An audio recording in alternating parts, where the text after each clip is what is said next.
മഴയത്ത് വാഹനം ഓടിക്കുന്ന സമയത്ത് നമ്മൾ ഏറ്റവും കൂടുതൽ പ്രശ്നം എന്ന് വിചാരിക്കുന്ന ഒരു കാര്യമാണ് നമ്മുടെ വാഹനത്തിൻ്റെ ടയർ. 100% ശരിയാണ്. എന്നാൽ ടയർ പോലെ തന്നെ ഏറ്റവും അത്യാവശ്യമായിട്ടുള്ളൊരു കാര്യമാണ് രാത്രി വാഹനം ഓടിക്കുന്ന സമയത്ത് ഹെഡ്ലൈറ്റ് ബൾബിൻ്റെ കാര്യം. എത്ര പേര് ഫേസ് ചെയ്തിട്ടുണ്ട് ഹെഡ്ലൈറ്റിൻ്റെ ബൾബിൻ്റെ വെട്ടക്കുറവ്? അതായത് മഴയുള്ള സമയത്തും മഞ്ഞുള്ള സമയത്തൊക്കെ നമ്മൾ വാഹനം ഓടിക്കുമ്പോൾ റോഡ് വിസിബിലിറ്റി ഒട്ടും തന്നെ കിട്ടില്ല. പ്രത്യേകിച്ച് കമ്പനി വരുന്ന ഇൻബിൽറ്റ് ബൾബ് നമുക്ക് ഒട്ടും തന്നെ റോഡ് വിസിബിലിറ്റി തരുന്നതായിരിക്കത്തില്ല. അന്നേരം നമ്മൾ എന്താണ് ചെയ്യുന്നത്? ഹെഡ്ലൈറ്റിൻ്റെ ബൾബ് മാറും. പക്ഷേ ചില ബൾബുകൾ നമ്മൾ റീപ്ലേസ് ചെയ്ത് കഴിഞ്ഞാൽ പോലും നമുക്ക് വെട്ടം ഒരു കാരണവശാലും കിട്ടുന്നതുമായിരിക്കത്തില്ല. എന്തുകൊണ്ടാണ് ഇങ്ങനെ സംഭവിക്കുന്നത്? എന്തൊക്കെ കാര്യങ്ങളാണ് നിങ്ങളൊരു ഹെഡ്ലൈറ്റ് ബൾബ് എടുക്കുന്ന സമയത്ത് ശ്രദ്ധിക്കേണ്ടത്? ഇതിനെക്കുറിച്ചാണ് നമ്മൾ ഈ ഒരു വീഡിയോയ്ക്ക് പറയാൻ വേണ്ടി പോകുന്നത്. എല്ലാവർക്കും welcome back to my channel MG Tech Explore. Okay, അപ്പം നമുക്ക് സ്റ്റാർട്ട് ചെയ്യാം. ആദ്യം തന്നെ ഞാൻ പറഞ്ഞ പോലെ ടയർ ഒരു പ്രധാന ഘടകം തന്നെയാണ്. അതായത് നിങ്ങളുടെ വാഹനത്തിൽ ഡ്രൈവ് ചെയ്യുന്ന സമയത്ത് ഏറ്റവും അത്യാവശ്യമുള്ളൊരു കാര്യം തന്നെയാണ് ഈ പറയുന്ന ടയർ. ടയറിൻ്റെ ലൈഫ് പക്കയാണ്, ടയറിൻ്റെ ത്രെഡ് കാര്യങ്ങളൊക്കെ ഉണ്ടെന്നുള്ള ഉറപ്പ് വരുത്തിക്കണം, പ്രത്യേകിച്ച് മഴയുള്ള സമയത്തൊക്കെ. കാരണം ബ്രേക്കിംഗ് ചെയ്യുന്ന സമയത്ത് ട്രാക്ഷൻ കൂടുതൽ കിട്ടാൻ അഥവാ പിടുത്തം കൂടുതൽ കിട്ടാൻ വേണ്ടിയിട്ടാണ് ടയറിന് ത്രെഡ് ഉണ്ടായിരിക്കണം, അല്ലെങ്കിൽ ടയറിന് കട്ട ഉണ്ടായിരിക്കണം എന്നൊക്കെ നമ്മൾ പറയുന്നത്. ഈ മഴവെള്ളം റോഡിൽ നിൽക്കുന്ന സമയത്ത് ടാറ്, അതിൻ്റെ പുറത്ത് വെള്ളം, അതിൻ്റെ പുറത്ത് ടയർ സ്ലിപ്പാകാനുള്ള ചാൻസസ് കൂടുതലാണ്. ഗ്രിപ്പ് ഉണ്ടെങ്കിൽ സ്ലിപ്പ് ആകത്തില്ല. അത് നിങ്ങളുടെ മനസ്സിൽ വെച്ചോണം. ഓക്കെ, നമ്മുടെ ടോപ്പിക്കിലോട്ട് വരാം. ഹെഡ്ലൈറ്റിൻ്റെ ബൾബ് എടുക്കുന്ന സമയത്ത് എന്തൊക്കെയാണ് ശ്രദ്ധിക്കേണ്ടത്? മെയിനായിട്ട് നിങ്ങൾ ശ്രദ്ധിക്കേണ്ട ഒരു കാര്യം ഒരു ഹെഡ്ലൈറ്റ് ബൾബിൻ്റെ ലൂമനാണ്. ലൂമൻ എന്ന് പറഞ്ഞാൽ വെട്ടം. അതായത് ഒരു ലക്സ് മീറ്റർ കൊണ്ട് നമുക്ക് ചെക്ക് ചെയ്യാൻ സാധിക്കും. ഞാൻ എൻ്റെ വീഡിയോ ഒക്കെ ചെയ്തിട്ടുണ്ട്, കണ്ടിട്ടുള്ളവർക്ക് അത് കൃത്യമായിട്ട് മനസ്സിലാവുന്നതായിരിക്കും.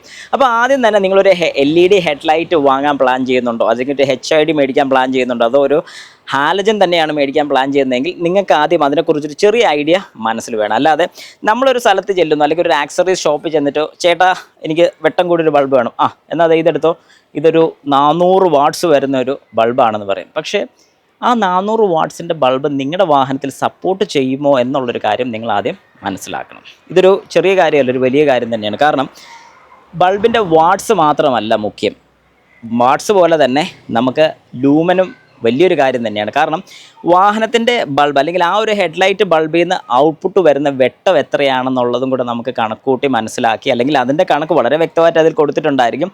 അതും കൂടെ നമ്മൾ മനസ്സിലാക്കിയതിന് ശേഷം മാത്രം വാങ്ങാവുള്ളൂ. കാരണം ലൂമൻ അനുസരിച്ചാണ് വെട്ടം വരുന്നത്, വെട്ടം അനുസരിച്ചാണ് നമുക്ക് വിസിബിലിറ്റി കിട്ടുന്നത്. ഒന്നാമത്തെ കാര്യം, വാങ്ങുന്ന സമയത്ത് എപ്പോഴും നിങ്ങളുടെ വാഹനത്തിൻ്റെ ബൾബ് എത്ര വരെ സപ്പോർട്ട് ചെയ്യും? 60 വാട്ട്സ് ആയിരിക്കും 90% വാഹനത്തിന് കമ്പനി കൊടുക്കുന്നത്. 60 വാട്ട്സ് എന്ന് പറഞ്ഞാൽ നിങ്ങൾക്ക് ഒരു 100 വാട്ട്സ് വരെ അപ്ഗ്രേഡ് ചെയ്യാൻ സാധിക്കും. അതായത് ഒരു ബൾബ് 100 വാട്ട്സ്, 100 + 100 ഒരു 200 വരെ നിങ്ങൾക്ക് അപ്ഗ്രേഡ് ചെയ്യാം. അതിന് മേലോട്ട് ചെയ്യരുത്. ചെയ്യുകയാണെങ്കിൽ അഡീഷണൽ റിലേ കിറ്റ് ആഡ് ചെയ്ത് മാത്രം ചെയ്യാവുള്ളൂ. കാരണം എന്താണെന്ന് ചോദിച്ചു കഴിഞ്ഞാൽ വയറിങ് ഉരുകാനൊക്കെ ഉള്ള ചാൻസസ് കൂടുതലാണ്. ഒരു കാരണവശാലും റിസ്ക് എടുക്കാതിരിക്കാൻ നോക്കുക. കാരണം ലോങ് ഡ്രൈവ് ഒക്കെ പോകുന്ന സമയത്ത് ഇത് ഹീറ്റ് ആയിട്ടുണ്ടെന്നുണ്ടെങ്കിൽ മെൽറ്റ് ആകാനും ബേൺ ചെയ്യാനുള്ള ചാൻസസ് വളരെ കൂടുതലാണ്. അതുകൊണ്ട് ഒരു കാരണവശാലും അത് ചെയ്യരുത്. ഇനി ലൂമൻ്റെ കാര്യം, ഞാൻ കഴിഞ്ഞ ദിവസം ഒരാൾ എനിക്ക് വാട്സാപ്പിൽ ഇട്ട് തന്നാണ്, ചേട്ടാ ഈ ഒരു ബൾബ് എടുത്താൽ കുഴപ്പമുണ്ട്. ഞാൻ നോക്കിയപ്പോൾ 33,000 ലൂമനാണ്. അതിൻ്റെ വാട്ട്സ് വരുന്ന ജസ്റ്റ് 100 വാട്ട്സ്. ഒരിക്കലും 100 വാട്ട്സിൽ നിന്ന് 33,000 ലൂമൻ വരത്തില്ല, 100% ഉറപ്പാണ്. അപ്പം ചില കമ്പനീസ് അല്ലെങ്കിൽ വെറുതെയൊക്കെ ബ്രൗഷറിൽ അല്ലെങ്കിൽ അവരുടെ പാക്കറ്റിൽ അടിച്ചു വിടുന്നുണ്ട്. അതുകൊണ്ട് എപ്പോഴും നമ്മൾ ജെന്യൂൻ ആയിട്ടുള്ളൊരു ബ്രാൻഡ് തന്നെ എടുക്കാൻ ശ്രമിക്കുക. രണ്ടാമത്തെ കാര്യം, അതുകൊണ്ട് നിങ്ങളൊരു വാഹനത്തിൻ്റെ ഹെഡ്ലൈറ്റ് അപ്ഗ്രേഡ് ചെയ്യാൻ പോവുകയാണെങ്കിൽ HID, LED, ഹാലജൻ ഇതിലേത് വേണമെന്ന് ചോദിച്ചാൽ ഞാൻ എപ്പോഴും സജസ്റ്റ് ചെയ്യും LED ആയിരിക്കും നല്ലത്. നേരത്തെ ഞാൻ HID പറയുമായിരുന്നു, പക്ഷേ HID ഇപ്പം ഞാൻ പറയാത്തതിൻ്റെ കാര്യം കുറച്ച് ഹീറ്റിംഗ് ഇഷ്യൂസ്, വയറിങ് അഡീഷണൽ വെക്കേണ്ടി വരും, ഇങ്ങനത്തെ കുറേ കാര്യങ്ങൾ വരുന്നുള്ളതുകൊണ്ട് HID തൽക്കാലം മാറ്റി വയ്ക്കാം. കാരണം അത് ഔട്ട്ഡേറ്റഡ് ആയി. ഇപ്പോഴത്തെ ഏറ്റവും അപ്ഡേറ്റഡ് പറയാനാണെങ്കിൽ LED ആണ്. പക്ഷേ LED വാങ്ങുമ്പോഴാണല്ലോ നിങ്ങൾ ഈ കോസ്റ്റ് നോക്കുന്ന ഒരാൾക്കാരോട് ഞാൻ പ്രത്യേകം എടുത്ത് പറയണം, വെട്ടം ഉണ്ടെന്ന് പറഞ്ഞുകൊണ്ട് ഇടുന്ന പല LEDസും വെട്ടം കാണത്തില്ല, കുറച്ച് നാളെ അതിന് ലൈഫ് കിട്ടുന്നുള്ളൂ. അതുകൊണ്ട് എപ്പോഴും നമ്മളൊരു LED വാങ്ങുന്ന സമയത്ത് കൃത്യമായിട്ട് അതിനെക്കുറിച്ച് ഒരു ചെറിയൊരു സ്റ്റഡിയെങ്കിലും നടത്തി ഇൻവെസ്റ്റ് ചെയ്യുമ്പോൾ ഒരു 1 ടൈം ഇൻവെസ്റ്റ്മെൻറ്റ് പോലെ നല്ലൊരു പ്രോഡക്റ്റിന് തന്നെ ഇൻവെസ്റ്റ് ചെയ്യാനേ ഞാൻ പറയത്തുള്ളൂ. എന്തെങ്കിലും സംശയ കാര്യങ്ങളൊക്കെ ഉണ്ടെങ്കിൽ ജസ്റ്റ് എൻ്റെ വാട്സാപ്പ് നമ്പറിൽ മെസ്സേജ് ഇടുക, അല്ലെങ്കിൽ കമൻസിൽ ഒരു കമൻറ്റും കൂടെ കൊടുത്തേക്ക്.